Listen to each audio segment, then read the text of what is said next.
ಆಗ್ತಾ ಇಲ್ಲ, ಅರ್ಥ ಆಗ್ತಾ ಇಲ್ಲ, ಅರ್ಥ ಆಗ್ತಾ ಇಲ್ಲ. ಅರ್ಥ ಆದರೂ ಕೇಳೋ ಧೈರ್ಯ ಯಾರಿಗೂ ಇಲ್ಲ. ಇದು ಏನು ಅಂತ ಗೊತ್ತಾಯ್ತಾ ಗೊತ್ತಾಯ್ತಾ ಗೊತ್ತಾಯ್ತಾ ಗೊತ್ತಾಯ್ತಾ ಗೊತ್ತಾಯ್ತಾ? ಆಯ್ತು ಆಯ್ತು ಆಯ್ತು ಆಯ್ತು. ಆದರೆ ಇದು ಅದಲ್ಲ, ಅರ್ಥ ಆದರೂ ಇದು ಅದಲ್ಲ, ಇದು ಅದಲ್ಲ, ಇದು ಅದಲ್ಲ, ಇದು ಅದಲ್ಲ. ಕತೆ ಆರಂಭಿಸೋಣ ಫ್ರೆಂಡ್ಸ್. ಒಂದಾನೊಂದು ಊರು. ಆ ಊರು ನಿಮ್ಮೂರಂತಿಲ್ಲ, ನಮ್ಮೂರಂತೂ ಇಲ್ಲ. ನಾ ಆ ಊರ ಕತೆ ಹೇಳಿಯೇ ಸಿದ್ಧ. ನಿಮ್ಮಂತವರು ಆ ಊರಲ್ಲಿ, ಆ ಊರಂತವರು ನಿಮ್ಮೂರಲ್ಲಿ ಇದ್ದಾರೋ? ಆ ಊರ ಮಕ್ಕಳ ಸಾಧನೆ, ಬದಲಾವಣೆ ನಿಮಗೂ ಇಷ್ಟ ಆಗಲ್ವಾ? ಈ ಪುರುಸೊತ್ತೇ ಇಲ್ಲದ ಜನರ ಮಧ್ಯೆ ಕಾರಣರಾಗಿ ಕಾರಣರಾಗಿ ಕಾರಣರಾಗಿ ಕಾರಣರಾಗಿ ಇದು ಅದಲ್ಲ, ಇದು ಅದಲ್ಲ, ಇದು ಆಗ್ಲೇಬೇಕು, ಇದು ಆಗ್ಲೇಬೇಕು. ಬದಲಾವಣೆ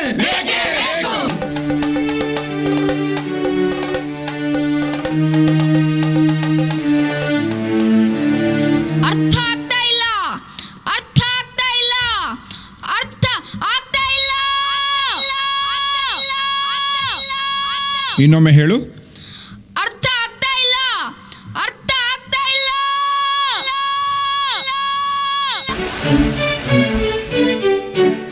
ತಗೋ ತಗೋ ತಗೋ ತಗೋ. ಯಾಕೆ ಯಾಕೆ ಯಾಕೆ ಈ ಪ್ರಶಸ್ತಿ ನನಗೆ ಯಾಕೆ ಕೊಟ್ಟಿದ್ದಾರೆ? ಎಲ್ಲರಿಗೂ ಕೊಡ್ಬೋದಿತ್ತಲ್ಲ. ಕೆಲವೊಮ್ಮೆ ಪ್ರಶಸ್ತಿ ಪಡಕೊಂಡವರಿಗೆ ಗೊತ್ತಾಗಲ್ಲ ಯಾಕೆ ಕೊಟ್ಟಿದ್ದಾರೆಂದು. ಇಟ್ಕೋ, ಇನ್ನಾದ್ರೂ ಹೆಚ್ಚು ಕೆಲಸ ಮಾಡು, ಹೆಚ್ಚು ಕಲಿ ಅಂತ ಕೊಟ್ಟಿರಬಹುದು.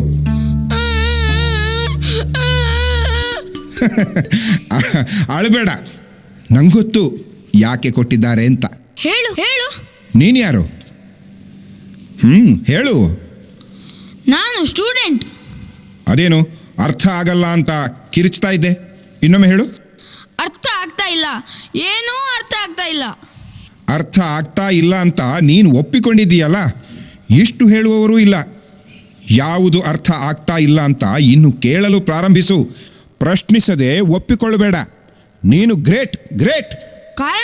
ಕಾರಣರಾಗಿ ಅಂತ ಮೆರವಣಿಗೆ ಹೋದ್ರಲ್ಲ, ಅದು ಯಾಕೆ? ಪ್ರತಿಯೊಬ್ಬ ವಿದ್ಯಾರ್ಥಿಯು ಜಗತ್ತಿಗೆ ಶ್ರೇಷ್ಠರಾಗಲು ಸಾಧ್ಯ. ಈ ಶಿಕ್ಷಣ ಕ್ರಮ ಇದಕ್ಕೆ ಸಹಾಯ ಮಾಡ್ತಾ ಇಲ್ಲ. ಪೂರ್ಣ ಬದಲಾಗಬೇಕು. ಒಂದು ಸಾಧ್ಯತೆಯ ಸತ್ಯ ಬಹಿರಂಗವಾಗಲೇಬೇಕು. ಅರ್ಥ ಆಗ್ತಾ ಇಲ್ಲ ಸರ್. ಇದೆಲ್ಲ ಹಿರಿಯರಿಗೆ ಅರ್ಥ ಆಗಲೇಬೇಕಾದ ವಿಚಾರ. ಸ್ವರೂಪ ಶಿಕ್ಷಣಕ್ಕಾಗಿ ಕ್ರಾಂತಿ ಆಗಲೇಬೇಕು. ಎಲ್ಲದಕ್ಕೂ ಯಾರೋ ಕಾರಣರಾಗಲೇಬೇಕು. ಲಕ್ಷಕ್ಕೊಬ್ಬರು ಸಾಧಕರಾಗ್ತಾ ಇಲ್ಲ. ಕಲಿಯುವ ಹಕ್ಕನ್ನು ನೀವಾದ್ರೂ ಪಡ್ಕೊಳ್ಳಿ. ಹಾಗಂದ್ರೆ ಏನು ಸರ್? ತಾನು ಕಲಿಯುವುದು ತನಗೇ ಅಂತ ಗೊತ್ತಾಗಲು ಬಿಡುವುದು. ಅರ್ಥ ಆಗ್ತಾ ಇಲ್ಲ ಸರ್.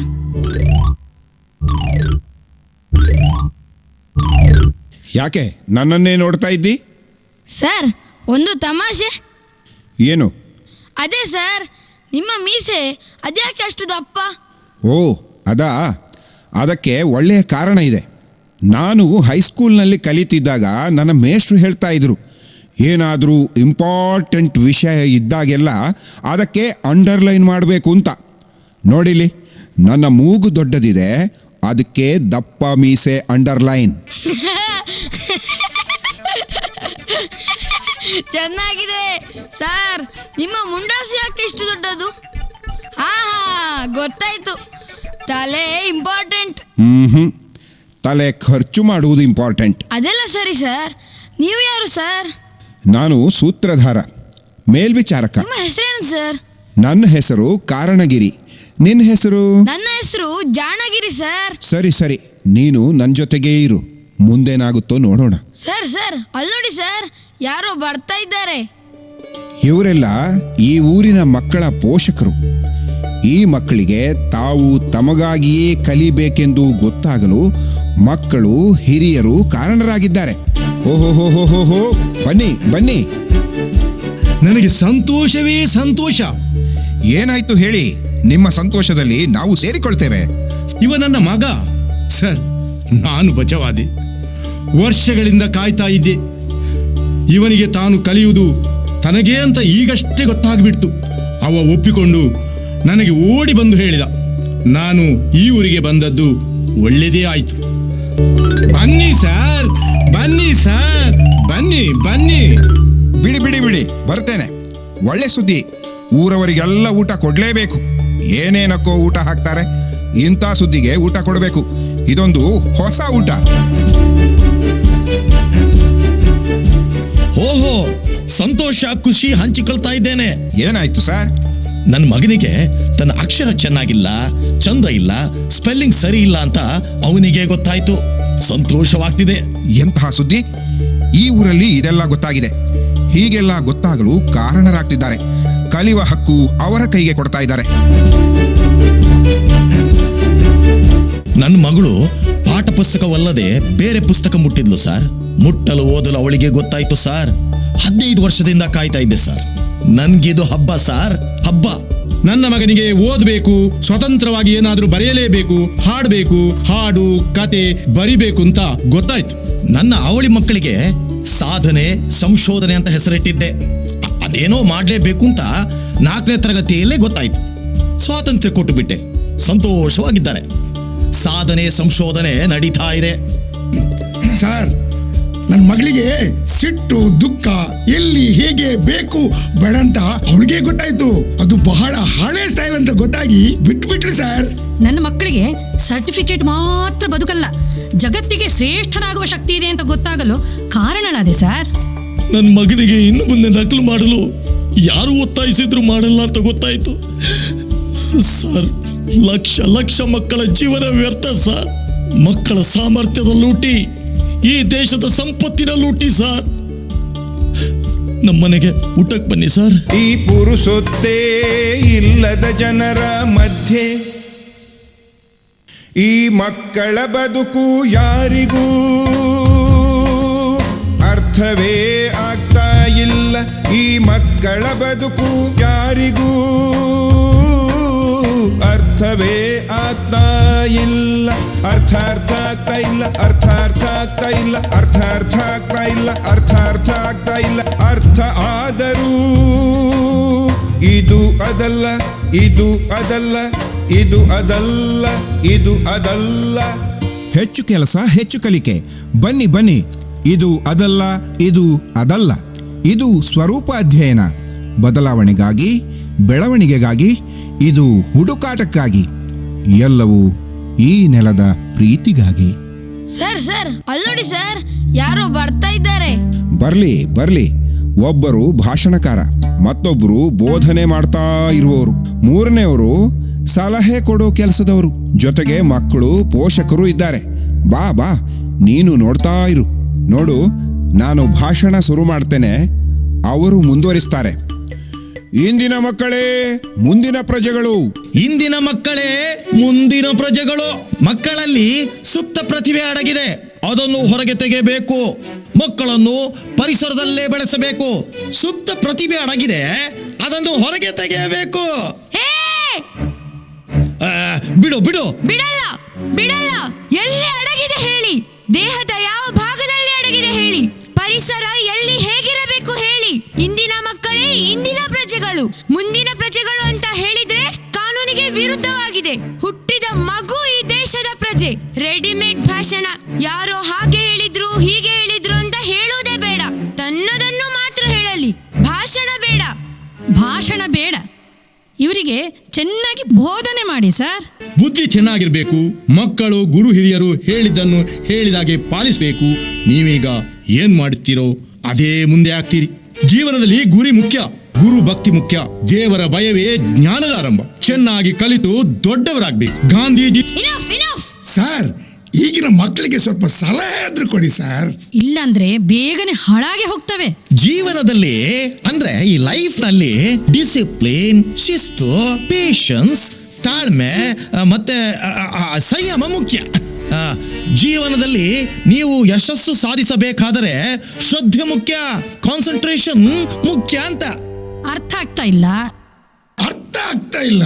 ಅರ್ಥ ಆಗ್ತಾ ಇಲ್ಲ. ತಗೊಳ್ಳಿ ಸರ್ ನಿಮ್ಗೂ ಒಂದು, ತಗೊಳ್ಳಿ ಮ್ಯಾಮ್ ನಿಮ್ಗೂ ಒಂದು. ಹಾ ತಗೊಳ್ಳಿ ಸರ್ ನಿಮ್ಗೆ. ಇದನ್ನೆಲ್ಲ ಎಲ್ಲಿ ಇಡೋದು? ಕಳೆದ ಸಲವೇ ಹೆಂಡತಿ ಬೈದಿದ್ದಾಳೆ. ಒಂದು ಪುಸ್ತಕ ಕೊಡುವ ಧೈರ್ಯ ಮಾಡ್ತಿದ್ರೆ ದೇವ್ರೇ ಇಂಥವರಿಗೆ ಧೈರ್ಯ ಕೊಡು. ಅರ್ಥ ಆಗ್ತಾ ಇಲ್ಲ, ಅರ್ಥ ಆಗ್ತಾ ಇಲ್ಲ, ಅರ್ಥ ಆಗ್ತಾ ಇಲ್ಲ. ತಗೊಳ್ಳಿ ಸರ್ ನಿಮ್ಗೂ ಒಂದು. ಯಾಕೆ ಹೀಗೆಲ್ಲ ರೆಡಿಮೇಡ್? ಎಷ್ಟು ವರ್ಷದಿಂದ ಹೇಳಿದ್ದನ್ನೇ ಹೇಳ್ತಿದ್ದಾರೆ. ತೆಗೆದುಕೊಳ್ಳಲು ರೆಡಿಯಾಗದೆ ರೆಡಿ ಮಾಡದೆ ಕೊಟ್ಟರೆ ತೆಗೆದುಕೊಳ್ಳಲಾರರು. ಯಾರೋ ಮಾಡಿದ್ದನ್ನೇ ಮಾಡ್ತಾರೆ, ಯಾರೋ ಹೇಳಿದ್ದನ್ನೇ ಹೇಳ್ತಾರೆ. ಬರೀ ತಾತ್ಕಾಲಿಕ ಫಲಿತಾಂಶ. ಸರ್ ಅದ್ಯಾರೋ ಬರ್ತಾ ಇದ್ದಾರೆ. ಇವರೆಲ್ಲ ನೆಗೆಟಿವ್ ಸ್ಟಾಕಿಸ್ಟ್ಗಳು. ಅವರ ಬಾಯಿಯಿಂದ ಉದುರಿದ ಮಾತಿನ ಬೈಗುಳಗಳು ಹನಿ ಹನಿ ಚೆಂಡಾಗಿ ಹೊರಗೆ ಬಿದ್ದು ಬೆಟ್ಟವಾಗಿ ಅದರೊಳಗೆ ಅದು ಬಿಸಿ ಬಿಸಿಯಾಗಿ ಬೆಂಕಿ ಲಾವಾರಸದಂತೆ ಹೊರಗೆ ಬರ್ತಾರೆ ರಾಕ್ಷಸರು. ಹತ್ರ ಹೋಗ್ಬೇಡ, ನೀನು ಸುಮ್ಮನೆ ನೋಡು. ನಿಲ್ಲು ನಿಲ್ಲು, ನಿನ್ಗೆ ಎಷ್ಟು ಹೇಳಿದ್ರು ಭಾಷೆ ಇಲ್ಲ. No common sense. ಹ್ಯಾಂಗ್ ಹೇಳು ನಿಂಗ? ಕೋಣನಾಗ ಬೆಳೆದಿದ್ಯಾ ನೀ ತಲೆ ಸೆಗಣಿ ಅದೇನ? ನೀನು ಸೆಗಣಿ ಹೊರಲಿಕ್ಕೆ ಲಾಯಕ್, ಬುದ್ಧಿಯೇ ಇಲ್ಲ. Useless fellow. ನಿನ್ಗೆ ನೆನಪು ಶಕ್ತಿಯೇ ಇಲ್ಲ. ಗೋಪೆ ಜಾತಿಯವನು, ದರಿದ್ರದವನು. ಗಾಡ್ಸಿ ನನ್ ಮಗನೇ, ಕೋತಿ ನನ್ ಮಗನೇ, ಮುಂಜಾನೆ ಏಳು ಅಂದ್ರೆ ಹೇಳಕ್ ಆಗಂಗಿಲ್ಲ ನಿಂಗ. ಸೋಮಾರಿ, ವೇಸ್ಟ್ ಬಾಡಿ, ಅಧಿಕ ಪ್ರಸಂಗಿ, ಯೂಸ್ಲೆಸ್ ಫೆಲೋ, ಕೋಣ, ಡರ್ಟಿ ಫೆಲೋ, ಭಾಷೆ ಇಲ್ಲ, ಲೇಜಿ ಬಾಯ್, ಮೂರ್ಖ ಶಿಕಾರಿ, ತಲೆ ಕೆಟ್ಟವ, ಓದಾಡ, ಶನಿ, ದಡ್ಡ ಪಿಟ್ಟ, ಲೇಜಿ ಫೆಲೋ. ಅತ್ತೆ. ನೀ ಬೀಳೆ.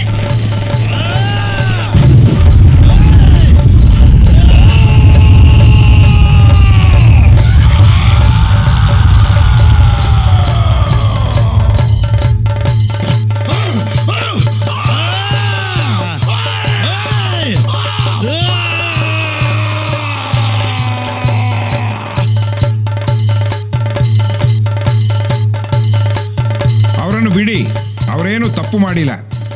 ಯಾರು ನೀವು? ನಮ್ಮಗಳ ಸೃಷ್ಟಿಗೆ ಹಿರಿಯರು ಕಾರಣ. ನಾವು ಇವರನ್ನು ಬಿಟ್ಟು ಹೋಗಲು ನೀವು ಕಾರಣರಾಗಿ. ಇನ್ನು ಯಾವ ಮಕ್ಕಳು ಕೈಗೆ ಸಿಗ್ತಾರೆ ನೋಡೋಣ.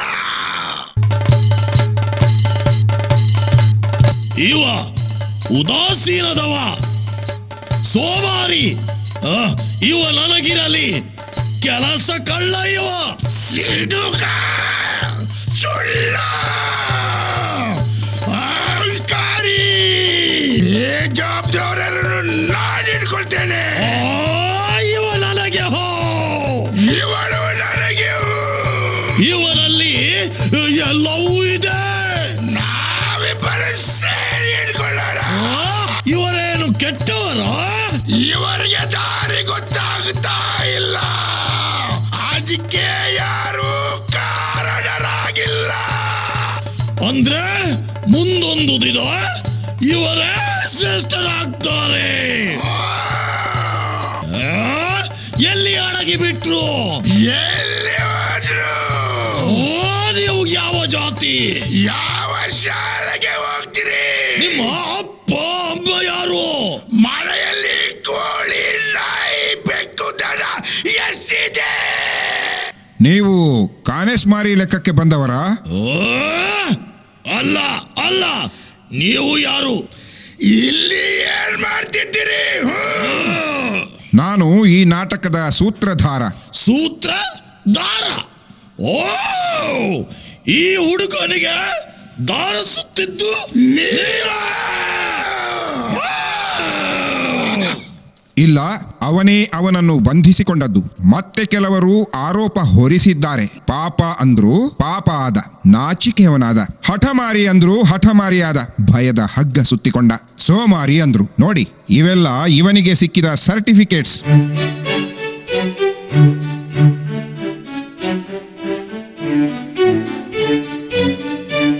ಅಣ್ಣ ಆರೋಪಾಸುರ, ತಮ್ಮ ವೈಗುಳಾಸುರ. ನಾವು ಈ ಮನೆಗಳಲ್ಲಿ ಮಕ್ಕಳು ಯಾವ ಯಾವ ಕೆಲಸ ಹೇಗೆ ಮಾಡ್ತಾ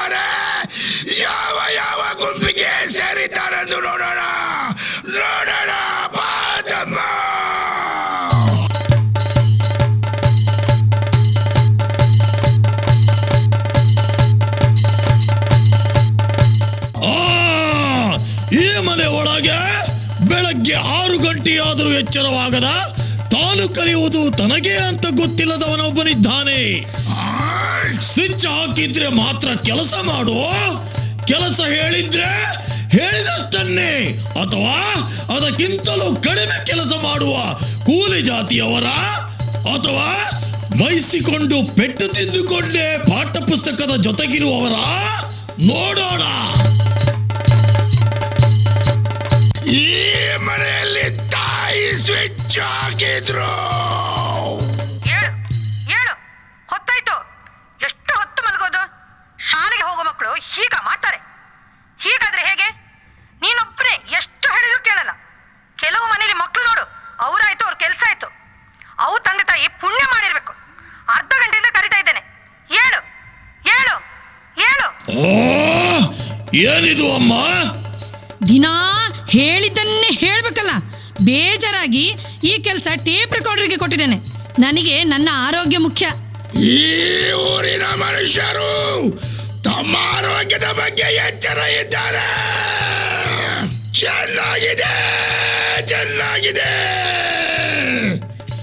ಇದನ್ನು ಈ ರೋಬೋಟ್ ಅನ್ನಾಗಿ ಮಾಡಿದವರು ಯಾರು? ಏಳು ಏಳು ನಪ್ಪ ತಿನ್ನು. ರೋಬೋಟ್ಗಳು ಶಾಲೆಗಳಲ್ಲಿ ವರ್ಷ ವರ್ಷ ಏನು ಮಾಡ್ತಾರೆ ನೋಡೋಣ.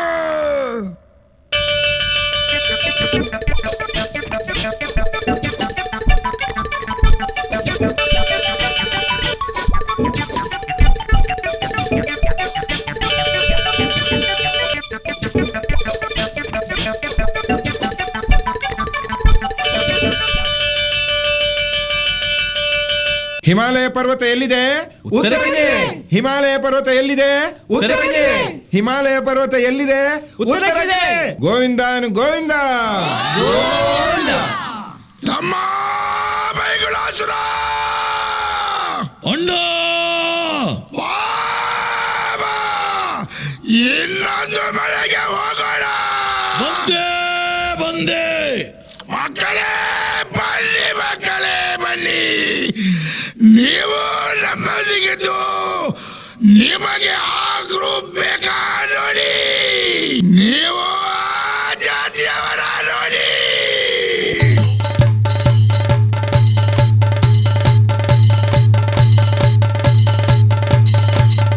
ಓ ನೋಡಿಲ್ಲಿ, ಕೂಲಿ ಕೆಲಸ ಮಾಡುತ್ತಿದ್ದಾಳೆ. ಸ್ವಂತಿಕೆ ಇಲ್ಲ. ಛೇ ಛೇ, ನಾಚಿಕೆ ಆಗ್ತದೆ. ಅಣ್ಣ, ಬಾ ಬಾ, ಇನ್ನೊಂದು ಮನೆಗೆ ಹೋಗುವ. ಛೇ ಛೇ ಛೇ, ಪೆಟ್ಟು ತಿನ್ನುತ್ತಿದ್ದಾಳೆ. ಗುಲಾಮನೇ ಸರಿ.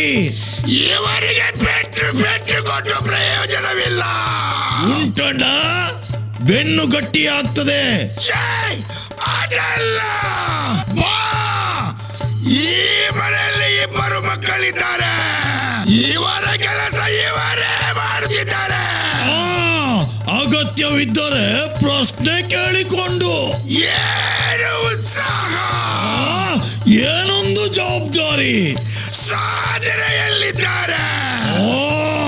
ಏನೋ ಆಗ್ತಾರೆ ಜಗತ್ತಿಗೆ. ಇವರು ಸಾಧಕರು. ಅಣ್ಣ, ನನಗೆ ಸಂತೋಷವಾಗ್ತಿದೆ. ನಾನು ಓಡಿ ಹೋಗಿ ಇವರನ್ನೊಮ್ಮೆ ಅಪ್ಪಿಕೊಳ್ಳಲ. ಅಯ್ಯಯ್ಯಯ್ಯೋ, ಬೇಡ ಬೇಡ. ನೀರು ಅಪ್ಪಿಕೊಳ್ಳಲು ಹೋದರೆ ಇವರು ಅವರ ಹಾಗೆ ಆಗ್ತಾರೆ. ಹಾಗಾದ್ರೆ ಈ ಹುಡುಗ ಅವರನ್ನು ಮುಟ್ಟಿ ಬರಲಿ. ಅದು ಸರಿ, ಅದು ಸರಿ.